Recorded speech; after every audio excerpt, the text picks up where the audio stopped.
Bonjour à toutes et à tous et bienvenue dans votre émission Business Women, l'émission consacrée aux femmes entrepreneurs. Alors aujourd'hui, j'ai eu envie de parler d'un sujet qui nous concerne à peu près toutes et tous à un moment donné de notre vie, le célibat. Aujourd'hui, les célibataires sont désormais 16 millions en France d'après une étude Xerfi réalisée en 2012.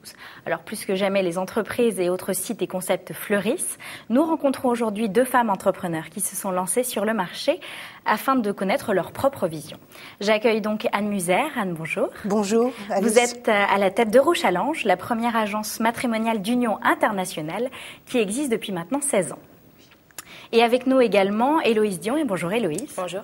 Vous avez fondé le concept des Pasta-Parties en 2007 et vous comptez désormais plus de 100 000 membres partout en France. Alors, vous le savez, aujourd'hui, l'image du célibataire a bien changé. Le célibataire s'assume, il devient une cible très prisée du marketing. Mais quelle que soit l'époque, l'objectif reste le même, trouver le grand amour. Alors justement, Anne Muser, vous avez créé donc l'agence matrimoniale Eurochallenge il y a 16 ans maintenant. Comment faites-vous aujourd'hui pour rivaliser face à la concurrence des sites de rencontres ? Eh bien, c'est facile parce que nous avons constaté qu'en fait, les sites de rencontres travaillent pour nous. Ah, tant mieux.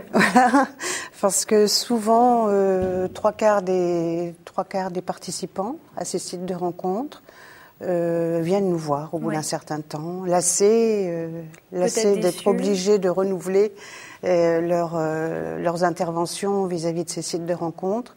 Et un jour ou l'autre, eh bien, c'est vrai qu'ils en ont assez et ils viennent pour construire quelque chose de sérieux avec nous. Donc, depuis 1996, voilà, vous avez, j'imagine, vu évoluer votre positionnement par rapport au marché, par rapport à vos cibles, mais c'est toujours dans un élan, voilà. Toujours dans le même élan, c'est-à-dire unir les cœurs esseulés, les âmes sœurs, et que nous œuvrons à ce que les gens trouvent leur bonheur dans le cadre de leur année d'adhésion. Alors justement, on en parlera après sur la façon dont on peut trouver le bonheur chez vous. Héloïse, vous êtes allée à l'encontre des sites un peu impersonnels de rencontres et des speed dating. Vous avez créé le concept des pasta-parties d'un coup de blues un dimanche soir. Racontez-moi comment on crée d'une idée spontanée d'un dimanche soir comme ça une entreprise à part entière. En fait, je suis partie d'un constat assez simple, j'étais célibataire. Donc déjà, je voyais très bien ce qui se passait, je me sentais pas du tout à l'aise sur un site de rencontre. C'était il y a 8 ans à peu près quand ça commençait à fleurir. Et je me sentais pas très à l'aise non plus avec une cloche toutes les 7 minutes qui allait sonner pour dire passe au voisin suivant, lui raconter ton CV. Et donc à l'époque, je me suis dit, il va falloir te prendre en main, cocotte. Si tu veux trouver un homme heureux, on n'est jamais aussi bien servi que vers soi-même. Donc j'ai commencé à organiser chez moi tous les dimanches soirs des dîners, 5 hommes, 5 femmes, des gens que je ne connaissais ou que je ne connaissais pas, tous célibataires. Ils venaient manger des pâtes, c'était extrêmement sympa. Ça n'avait aucune velléité à devenir une entreprise un jour. J'en avais pas du tout envie. J'étais extrêmement heureuse dans mon ancien métier. Et en fait, ce qui s'est passé, il y a eu deux choses. Il y a eu d'abord la rencontre. Donc, j'ai eu la chance de rencontrer la personne avec qui je suis mariée aujourd'hui et qui est le papa de ma petite fille et qui m'a dit très vite, écoute, si tu veux qu'on ait un avenir, on va arrêter d'inviter des célibataires dimanche soir à la maison parce que ça va pas trop le faire. Donc, il y a eu ça. Et il y a eu aussi à un moment, les médias qui ont commencé à s'intéresser à ces pasta-parties un peu amateurs et à se dire mais finalement il y a quelque chose d'incroyable dans ce concept, c'est la convivialité qu'on y met. Et cette convivialité n'était absolument pas retrouvée sur le loulou du 75 qui communiquait avec le beau gosse du 93 sur un site de rencontre. Et donc finalement, très vite, je me suis dit, il y a peut-être quelque chose à faire. J'ai pris le temps, j'ai hésité, je suis retournée en arrière et finalement, je me suis lancée dans cette grande aventure entrepreneuriale il y a 5 ans maintenant, avec aucun regret et surtout en me disant, il y a vraiment un besoin énorme pour le retour au vrai. Alors justement, vous avez toutes les deux des valeurs différentes de l'amour. Anne Muser, parlez-moi des valeurs d'Eurochallenge. C'est beaucoup d'engagement en termes d'amour. C'est peut-être une façon un petit peu moins spontanée. Voilà, on va essayer de comparer un petit peu les deux façons dont vous voyez l'amour. Oui, les personnes qui viennent nous voir recherchent bien sûr le bonheur. Tout le monde cherche le bonheur. Mais c'est vrai que la manière d'y parvenir est tout à fait différente. C'est vrai que les messieurs qui viennent nous voir, puisque nous sommes une agence franco-internationale, et la plupart de nos adhérents français ont décidé de chercher l'amour en dehors de nos frontières. Pour eux, c'est une sorte de retour aux sources des valeurs de la famille, de la fidélité, de la tradition, du couple. Voilà, c'est ça. Donc le profil type, par exemple, chez vous, qu'est-ce que c'est ? Alors le profil type, c'est un monsieur de 30 ans installé dans sa profession, qui est un petit peu débordé par son travail, qui n'a pas forcément le temps de consacrer du temps à la recherche du bonheur. Et donc, nous allons l'aider. Nous sommes des facilitateurs de bonheur. Donc, finalement, c'est une recherche très structurée, très orientée. C'est une recherche très orientée. Les personnes vont d'abord se choisir mutuellement sur des dossiers photographiques et psychologiques. Dans un éventail de 12 ou 24 personnes dès le départ. Et c'est nous qui faisons la démarche en direction des personnes concernées. D'accord. Alors, donc, on va accélérer le mouvement pour chacun. Alors, j'imagine que pour vous, Héloïse, c'est un petit peu différent. On est plus basé sur la spontanéité. Racontez-moi comment se passe une soirée type, par exemple. En fait, la vraie différence, là où on se rejoint, c'est qu'à un moment, il y a une volonté de s'y mettre. Et de croire que le facteur, il amène que le courrier. Il vous livre pas un amoureux pour Noël bien emballé. Donc, il y a vraiment ce souhait. Alors après, la différence, c'est que nous, on va beaucoup plus jouer la carte de la convivialité dans une soirée pasta ou dans tous les autres ateliers qu'on développe. Il peut y avoir une 50aine, une 60aine de personnes. En revanche, on va pas vous coller un badge, on va pas vous demander de faire la chenille et des jeux débiles avec des bracelets roses, jaunes et verts pour dire que vous êtes célibataire ou pas vraiment. Donc, il y a vraiment, tout le monde est célibataire. Donc, c'est un gain de temps énorme. Vous savez que cette soirée-là, tout le monde est célibataire. Oui, voilà. Vous gagnez déjà du temps. Aussi. Exactement. Et au-delà de ça, ce qu'on va vraiment essayer de mettre en avant, c'est de dire aujourd'hui, le célibat est évidemment une quête du bonheur et de l'amour, mais est aussi dans notre société actuelle une quête de nouvelles relations sociales. Je m'explique. Quand on a 30 ans, 35 ans aujourd'hui, c'est pas qu'on n'a pas d'amis quand on est célibataire, on en a plein. Mais quand tous ces amis passent leur temps à des dîners à vous parler de leur futur mariage, du bébé qui va naître ou de la belle-mère qui commence à les enquiquiner, quand vous êtes célibataire, vous vous sentez un peu seul. Tout à fait. Et donc, au-delà de cette quête du grand amour, le fait d'avoir des moments pour pouvoir aussi se recréer un tissu social de gens qui sont célibataires comme vous, donc forcément beaucoup plus libres pour sortir, beaucoup plus spontanés, c'est aussi très agréable. Donc nous, c'est vraiment les deux choses qu'on va mettre en avant. Moi, je crois pas au loto, je crois pas qu'on vient à une soirée pasta et on repart avec le grand amour. Ça arrive, heureusement, mais je crois beaucoup au temps, à se laisser le temps de créer des relations, d'apprendre à découvrir les gens, de pouvoir les revoir, que ces gens-là vous présentent d'autres personnes, et c'est aussi comme ça que va naître une certaine alchimie. Alors, on va revenir, effectivement, vous avez quand même des concordances dans vos points de vue. On va revenir, on est quand même dans Business Women, donc on va revenir à l'entrepreneuriat. Comment, selon vous, quelles sont les qualités que peuvent avoir des femmes dans ce secteur par rapport à d'autres, par rapport aux hommes, par exemple? On est dans une émission pour les femmes. Et peut-être quelles sont les limites aujourd'hui que vous pouvez rencontrer dans vos propres entreprises? Anne Musère. Alors, les qualités qu'il faut avoir pour créer une entreprise comme celle-là? Voilà, sur ce marché-là. Moi, je pense qu'il faut d'abord aimer les gens. Ça, c'est primordial.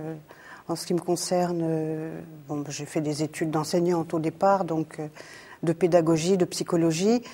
Et puis, ça m'a toujours aidée. Mais j'ai aussi fait beaucoup de bénévolat au niveau des communes. J'ai été conseillère municipale, adjointe au maire, suppléante d'un député, du bénévolat, de l'humanité. Et puis, ça permet de se construire. Dans les difficultés qu'on peut rencontrer. Mais je pense que le feeling, on l'a ou on l'a pas. Oui, bien sûr. Donc avant tout, beaucoup d'humanité. Oui, voilà. C'est ça. Héloïse, selon vous?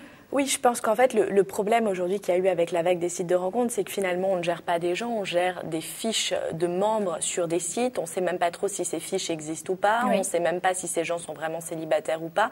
L'avantage du réel, c'est que vous avez cette notion de lien social avec des vrais gens.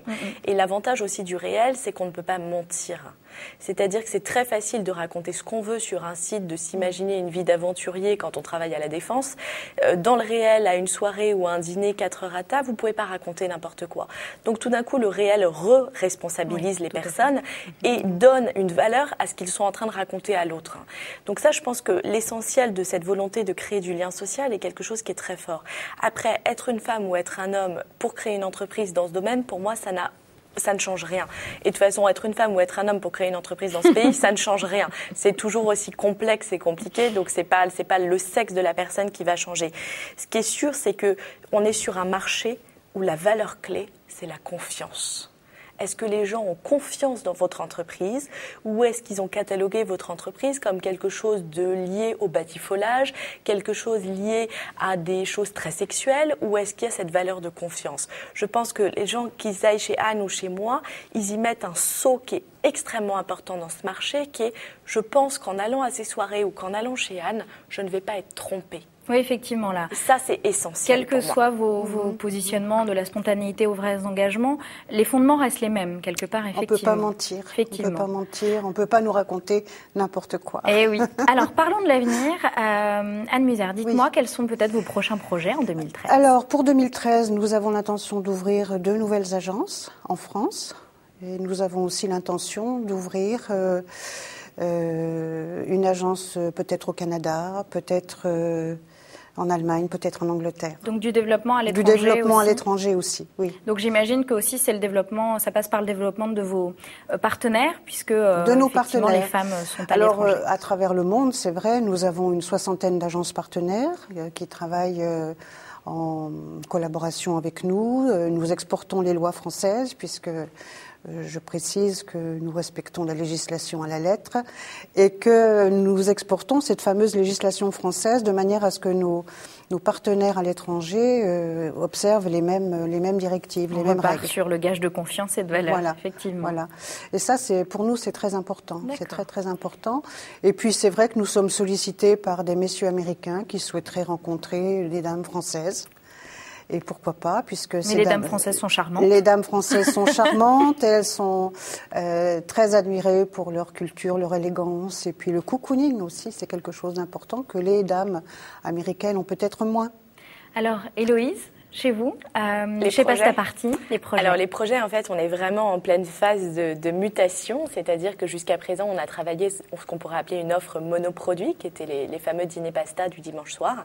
Et là, on est complètement en train d'ouvrir à énormément de nouvelles choses, puisqu'on a commencé cette année avec des cours de cuisine pour célibataires, des cours de brico-déco qu'on a appelé clous de foudre.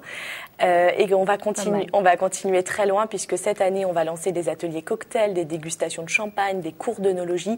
L'idée, c'est de remettre du ludique dans la rencontre, d'enlever toute pression à la séduction. Et je peux vous promettre que quand vous êtes en train de malaxer de la farine avec des œufs, vous êtes plus propice à vous laisser aller et à être dans le sourire et dans le charme que face à un bureau et vous dire je vais devoir lui sortir mon CV et essayer de la faire rire. Donc effectivement, vraiment, tous les moyens sont bons. Oui, le ludique permet surtout de détendre l'atmosphère et donc on a vraiment un catalogue énorme de produits pour l'année 2013 et c'est vraiment la mutation de Pastaparty qui va passer d'une idée à la base du dimanche soir à quelque chose de beaucoup plus fort et qui va rentrer dans la vie des célibataires en France. Très bien. Merci beaucoup à vous deux mesdames et je vous souhaite une très bonne année 2013 avec plein de projets. Et plein d'amour pour tous nos célibataires. Et plein d'amour pour tous nos célibataires. Vive le bonheur. Quant à moi, je vous retrouve très bientôt. En attendant, peut-être trouver le bonheur et puis à bientôt dans une nouvelle émission de Business Woman.